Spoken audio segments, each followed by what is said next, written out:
ഈ നഗരസഭയുടെ കെട്ടിടത്തിന്റെ താഴത്തെ നിലയിൽ ഒരു ഭാഗം MLA-യും ഒരു ഭാഗം കൌൺസിലറുമായിട്ട് നേരത്തെ BJP-യുടെ കൌൺസിലറായിരുന്നു ശ്രീ മധുസൂദനൻ നായർ. അദ്ദേഹവും 5 കൊല്ലം ആ ഓഫീസാണ് ഉപയോഗിച്ചത്. അതിന് മുമ്പിരുന്ന കൌൺസിലർമാരും അവിടെ തന്നെയാണ് ഉപയോഗിച്ചത്. ഞാൻ നേരത്തെ മേയറായി പ്രവർത്തിക്കുന്ന സമയത്താണ് ഈ വാർഡ് കേന്ദ്രങ്ങൾ അനുവദിക്കാൻ തീരുമാനിക്കുന്നത്. എല്ലാ കൌൺസിലർമാർക്കും 100 കൌൺസിലർമാർക്കും നഗരസഭയുടെ കെട്ടിടം ഉണ്ടെങ്കിൽ അവിടെ, ഇല്ലെങ്കിൽ വാടകയ്ക്ക് ഒരു കെട്ടിടം എടുത്ത് വാർഡ് കമ്മിറ്റി ഓഫീസുകൾ പ്രവർത്തിപ്പിക്കാനുള്ള ഉത്തരവിടുന്നത് അന്നാണ്.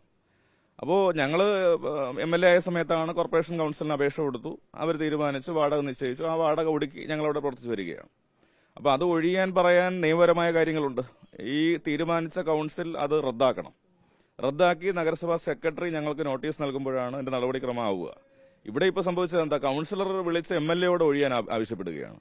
ഇത് എവിടെ തന്നെയായവാ? അപ്പോൾ ഒരു പോലീസ് സ്റ്റേഷനിൽ ഒരു പരാതി കിട്ടുമ്പോൾ ബന്ധപ്പെട്ടവരെ വിളിച്ചു വരുത്തി ആവശ്യപ്പെടുന്നത് പോലെ ഒരു നിലപാടായി പോയി എന്നുള്ളതാണ് അതുമായി ബന്ധപ്പെട്ട് പറയാനുള്ളത്. അപ്പോൾ ഇതൊരു ശരിയായ രീതിയല്ല. ഇവിടെ MLA-മാരും മറ്റ് ജനപ്രതിനിധികളും പ്രതിപക്ഷ കക്ഷികളും എല്ലാം ഉണ്ട്. അവർക്കെല്ലാം പ്രവർത്തിക്കാൻ അധികാരവും അവകാശവുമുണ്ട്.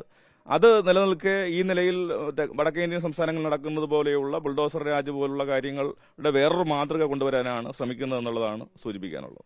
രാവിലെ ഏഷ്യൻ ന്യൂസ് ശ്രീലേഖ സംസാരിച്ചിരുന്നു. അവർ പറയുന്ന പ്രധാനപ്പെട്ട ഒരു കാര്യം, ഈ കോർപ്പറേഷന്റെ ഫയലിൽ മാത്രമാണ് അവിടെ ഈ കെട്ടിടത്തിൽ വാർഡ് കൌൺസിലർ ഓഫീസ് ഉള്ളത്. താഴത്തെ നില മുഴുവൻ തന്നെ പ്രശാന്ത് കൈയടക്കി വെച്ചിരിക്കുകയാണ്. വാർഡ് കൌൺസിലറുടെ ഓഫീസ് ഉണ്ടെങ്കിൽ അത് ആരും കാണിച്ചു തരട്ടെ എന്നാണ് അവർ പ്രതികരിച്ചത്. അല്ല, അവിടെ വാർഡ് കൌൺസിലറുടെ പേര് സ്ഥാപിച്ച ബോർഡടക്കം ആ റൂമിന്റെ മുമ്പിൽ വെച്ചിട്ടുണ്ട്. പിന്നെ അവിടെ പരിമിതമായ സൗകര്യത്തിൽ ഇപ്പോൾ MLA ഓഫീസിലേക്ക് സ്വാഭാവികമായിട്ടും ഒരുപാട് ആളുകൾ വരും, ഒരുപാട് സന്ദർശകർ വരും, മറ്റു കാര്യങ്ങൾക്ക് വരും. ഞങ്ങളാണെങ്കിൽ രാവിലെ മുതൽ രാത്രി വരെ വൈകി വരെയും അവിടെ പ്രവർത്തിപ്പിക്കേണ്ടതായിട്ട് വരും. കൌൺസിലർക്ക് അത്രത്തോളം വരുമെന്ന് എനിക്ക് തോന്നുന്നില്ല.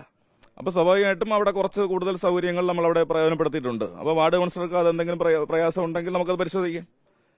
ഞങ്ങൾ ഇതിലൊന്നും വാശി പിടിക്കുന്നവരല്ല. ഞങ്ങളെ സംബന്ധിച്ച് വാടക കരാർ തീരുന്നത് വരെ അവിടെ പ്രവർത്തിക്കാനുള്ള അധികാരം, അവകാശം ഞങ്ങൾക്കുണ്ട്. അതുവരെ ഞങ്ങൾ ഒഴിയില്ല എന്നുള്ളതാണ് സൂചിപ്പിച്ചത്.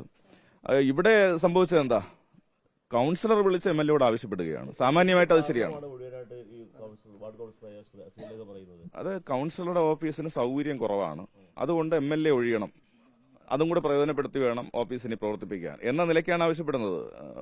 ഞാൻ മറ്റു കാര്യങ്ങളിലേക്കൊന്നും പോകുന്നില്ല. ഇത് ഒരു ശരിയായ രീതിയല്ലല്ലോ.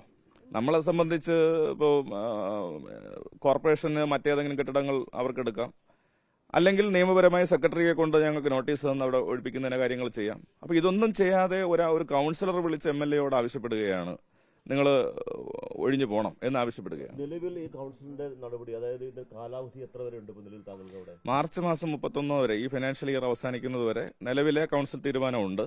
അത് കഴിഞ്ഞ് കോർപ്പറേഷൻ എന്താണോ തീരുമാനിക്കുന്നത് അപ്പോൾ നമുക്ക് നിയമപരമായത് നേരിടാം. അല്ല, അത് ശ്രീലേഖ IPS ഒറ്റയ്ക്ക് ഈ ഒരു ആവശ്യപ്പെട്ടതായിട്ട് ഞാൻ കരുതുന്നില്ല.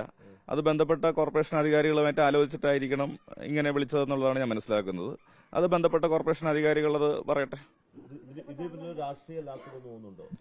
ഉണ്ട് എന്നാണ് ഞാൻ മനസ്സിലാക്കുന്നത്. കാരണം കഴിഞ്ഞ 7 വർഷമായി പ്രവർത്തിക്കുന്ന ഒരു ഓഫീസ്, ജനങ്ങൾ ആശ്രയിക്കുന്ന ഒരു ഓഫീസ്, ഇതുവരെയും നേരത്തെ ഇരുന്ന BJP കൌൺസിലർ അടക്കം ഒരു പ്രയാസവും പറയാത്ത ഒരു സ്ഥലത്ത് ഇങ്ങനെ ഒരു ബുദ്ധിമുട്ടുണ്ട് എന്ന് പറഞ്ഞിട്ട് MLA-യോട് ഒഴിയാൻ ആവശ്യപ്പെടുകയാണ്.